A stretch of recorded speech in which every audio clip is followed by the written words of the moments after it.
வணக்கம். வாங்க சமைக்கலாம். இன்றைக்கி என்ன பார்க்க போகிறோம் அப்படின்னா சேப்பங்கிழங்கு 65. இது எப்படி செய்யணும் அப்படின்னா, முதல்ல சேப்பங்கிழங்கு வாங்கி அதில் நிறைய மண் இருக்கும். அதனால் நல்லா தண்ணி ஊற்றி ஒரு 10 நிமிடம் ஊற வைத்து அதை நல்லா தேய்ச்சி கழுவி எடுத்துருங்க. எடுத்து இதை குக்கரில் போட்டு தேவையான அளவு அதுக்கு தண்ணி விடுங்க. தண்ணி விட்டு ஒரு 2 விசில் வச்சுக்கோங்க. 2 விசில் வைத்து அதை இறக்கி கொஞ்சம் ஆறின உடனே அது வெந்திருக்கான்னு கொஞ்சம் அழுத்தி பாருங்கள். கொஞ்சம் நல்லா பதமாக வெந்திருக்கு, அழுந்தது அப்படின்னா வெந்துடுச்சுன்னு அர்த்தம். அதை இறக்கி நீங்கள் ஆற வச்சு தோல் உரிச்சுக்கோங்க. அதுக்கு மசாலா என்ன செய்யணும் அப்படின்னா, ஒரு கப் எடுத்து 2 ஸ்பூன் இல்லை 3 ஸ்பூன் கூட இருக்கட்டும் அரிசி மாவு. இது கொஞ்சம் அதிகமாக சேர்த்திங்கன்னா மொறுமொறுன்னு இருக்கும். கூட ஒரு 1/4 ஸ்பூன் மஞ்சள் பொடி, 2 ஸ்பூன் நல்ல மிளகாய் பொடி, மிளகாய் பொடியோ கூட ஒரு 1/2 ஸ்பூன் கரம் மசாலா, 1 ஸ்பூன் உப்பு. இது 3ஐயும் நல்லா ட்ரையாகவே கலந்துக்கங்க. தண்ணி விடாதீங்க. நல்லா பவுட்ரு மாதிரி கலந்துட்டு நீங்கள் அரிஞ்சு வச்சுருக்கீங்க இல்லையா, வெள்ளையா அந்த சேப்பங்கிழங்க இதோட கொட்டி அப்படியே கலருங்க. ஏன்னா அந்த கிழங்கிலே கொஞ்சம் வழுவழுன்னு ஒரு ஈரத்தன்மை இருக்கும்.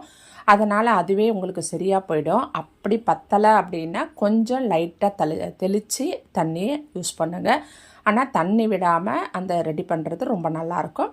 அந்த மாதிரி கலந்துட்டு மிதமான சூட்டில் எண்ணெயை வச்சு நீங்கள் இதை ஒன்று ஒன்றா போட்டு நீங்கள் பொரிச்சு எடுங்க.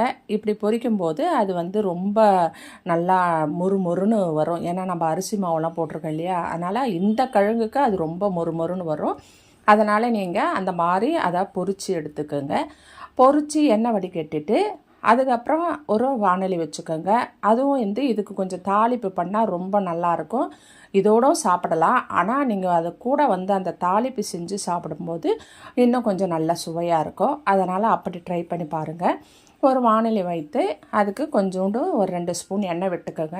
கடுகு, ஒரு கொத்து கருவேப்பிலை, நல்லா ஒரு 6-7 பல்லு பூண்டு தட்டி போடுங்க. தட்டி அதை நல்லா வதங்கணும். அதாவது நல்லா செவந்த கலராக வரணும். அந்த மாதிரி பூண்டு வாசனை போகிற அளவுக்கு அதை நல்லா வதக்கிட்டு நீங்கள் அந்த பொரிச்ச அந்த சேப்பங்கிழங்கையும் அதோடு போட்டு ஒரு 5 நிமிஷம் அப்படியே சிம்மிலே வச்சு நல்லா கலருங்க. இந்த பூண்டோட வாசனை, கருவேப்பிலையோட வாசனை எல்லாமே அந்த கிழங்குல ஏறும். அதுவும் நல்லா மொறுமொறுன்னு ரோஸ்ட் மாதிரி மாறும். அதனால் ஒரு 5 நிமிஷம் நல்லா கிளறி அதுக்கப்புறம் நீங்கள் அதை மற்றவங்களுக்கு பரிமாறுங்க.